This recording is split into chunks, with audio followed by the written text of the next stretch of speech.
ማንም ሙሉ የለም ሙሉ አላህ ብቻ ነው ብፌ የሚያዘጋጅላችሁ አይደለም የምላስ ሾክ የሚያዘጋጅላችሁ ሊኖር ይችላል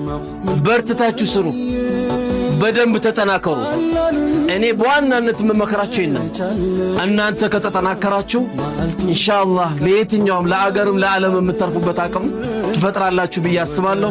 ኢንሻአላህ እኛም በቻልነው ያክል ከጎናችሁን አላህ Subhanahu Wa Ta'ala እዚህ ቤት እንደሰበሰበን ጀነት ላይ ከሚሰባሰቡት ቤተሰቦች አላህ ያደርገን ስለ ኢስቲቃማን የተወራው ከምንም በላይ አላህ ነፍሴንም ቀጥ አላህ ያርጋት